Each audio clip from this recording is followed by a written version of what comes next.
To our school principal, Mrs. Jennifer Espertiguera, to our school directress, Mrs. Jordaline S. Solaya, to our Vice President of Finance, Mrs. Joan S. Capatian, our guest speaker, all our teachers and staff, our parents and families, and my fellow graduates.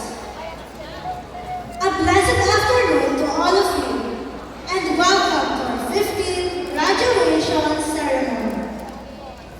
Today, we are not only celebrating the completion of our elementary education, but also all the challenges and sacrifices we have overcome along the way.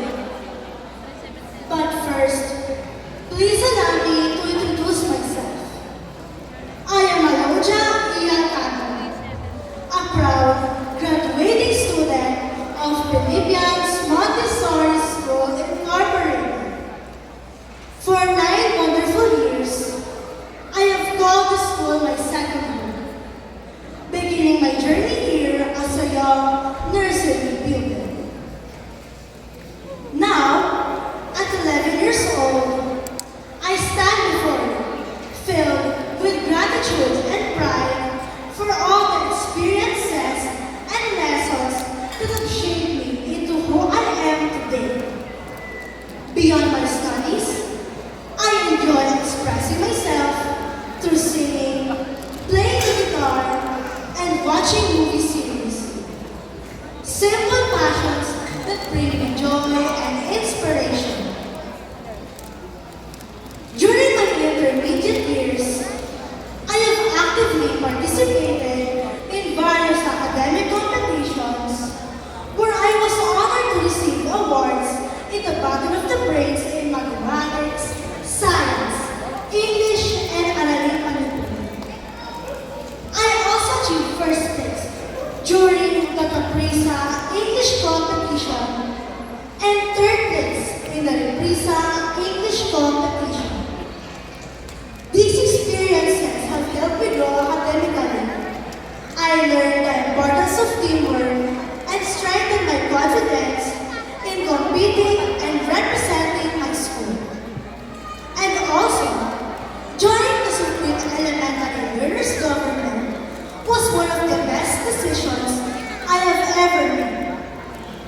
It helped boost my self-confidence in many ways, especially in public speaking, interacting with others, and developing my leadership skills. All of this wouldn't be possible without the help and guidance of the people around me. To my fellow graduates, thank you for the friendships we built, the tears we shared, the laughter we enjoyed, and the memories we created together.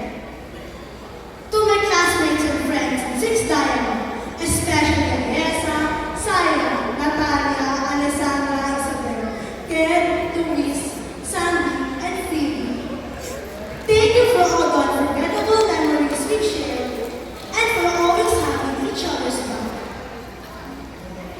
To our beloved teachers who guided and believed in us throughout our elementary years, thank you for your patience and dedication in helping us grow.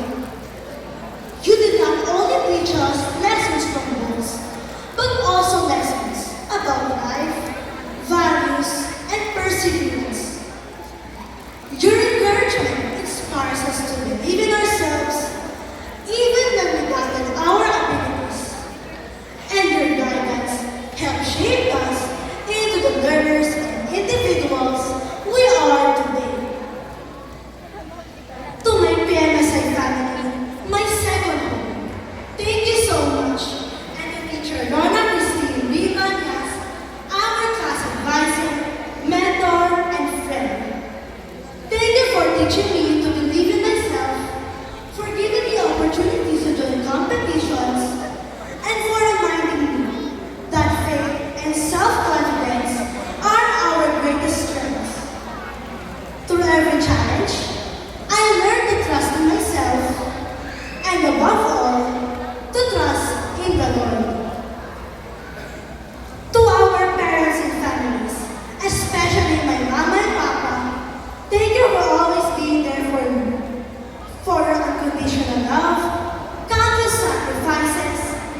unwavering support through every challenge I face. To all the parents, you have been our source of strength and inspiration, encouraging us to keep going even when the journey became difficult. This achievement is not ours alone, but yours as well, for you have been with us in every step of the way. Each of you has played a special role in shaping who we are today, and for that, we are deeply grateful.